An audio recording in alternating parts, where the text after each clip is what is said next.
Hello and welcome to the transcription explanation of this design.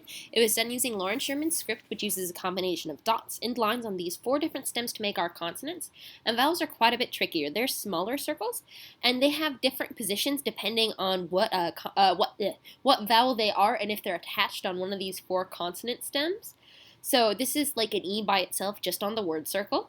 This is that B stem here with an E in the middle of it, and this is a J stem with an E in the middle of it, T stem with an E attached, and a TH stem with an E attached. So E's, I's, and U's are in the same position, except I's have a line going toward the middle, and U's have a line going outwards. A's are towards the outside of the word circle, and O's are like a bead on a string on a line inside the word circle. So anyway, here's the design, and you read this script bottom counterclockwise, and sentence circles are this, like, the circles going around the sentence. So that's where you put punctuation. And these are punctuation lines. This is the period at the end of the sentence, because here we have the bottom, and this is our first word. So we read this word bottom counterclockwise, just like we read the whole sentence. So here's our first word, and it starts with a little circle, so it starts with a vowel, and it's on the line of the word circle, so this is the word circle line. So it's an E, I, or U, and it's got a line going towards the middle, so it is an I. And then we have our next letter, and it is a T, because it's just a T stem. It's a shallow divot with nothing modifying it, so IT, and then we have this double line going over to the sentence circle, which is an apostrophe, so IT apostrophe, and then we have this shallow divot again, so this is a circle that's anywhere less than 50% completed or 50% completed or less, and it has one curved line ending on it, this thick curved line, and ends on here again, and then this thin line. Forgive my allergies, they've been going nuts today, but anyway, 1, 2, 3 lines on this shallow divot makes that an S. So there's our first word, it's. Then we have our next word, bottom. Here's another shallow divot, because again, 50% or less. So this one's right at 50%. I have this circle centered on the line of this circle. So it isn't a deep divot, which is more than 50%. So this is just another T, because this line passes through it. It doesn't end on it. So because this thick circle is like erased here where it would be, and this line is erased where it would continue through, these ones end, but this one isn't erased where it continues through because it ends on this I. So T, I, because it's got a line going towards the middle again, and it's on the line of where the word circle would be. So T, I, continuing around. This is just a divot from this line here. It's not a stem. A stem would be in the actual word circle. And then we have our last stem, which is a circle inside the circle, so it's in this row, and it's got 1, 2, 3 lines on it. So that makes it an M with an E in the middle. So T-I-M-E. So it's time. Continuing around.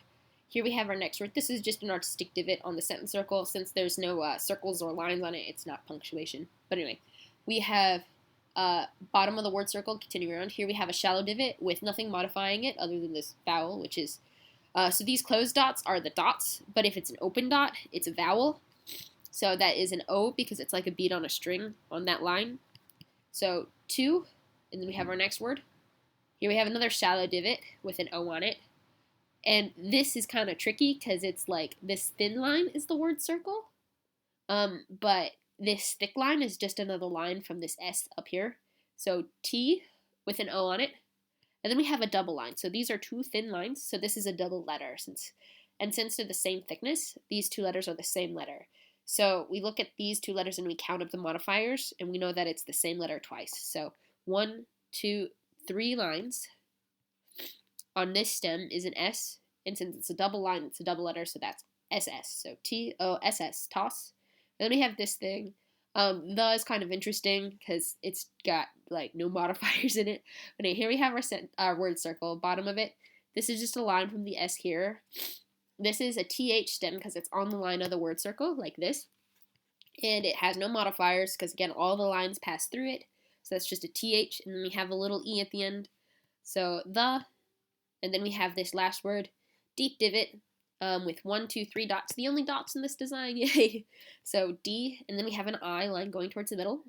And then we have this shallow divot with 1, 2, 3 lines, which is, if you remember, another S. And like, why does dice have an S in it? Well, that's because C is a dumb letter, and you only use that if it needs to be a C, like an acronym or a proper noun where it matters. But if it's just in any old word and it goes S, you put an S here if it's a C. Because so that's, you'd spell circles S-I-R-K-L-E-S. this script. Anyway, so that is a S making, or a C making this sound. So dice, and then we have the E at the end. So D-I-S-E, and then this is the period at the end of the sentence. So yeah, it's time to toss the dice. And then this border decoration-y stuff was just kind of something I put in there, you know, to make it look cool and fill up that that space for that back center of that DM board. So yeah, that's this design. I hope it makes sense, and I hope you like, you know, your final product of that super cool looking DM screen. You should share it with me when you're done. So yeah, bye.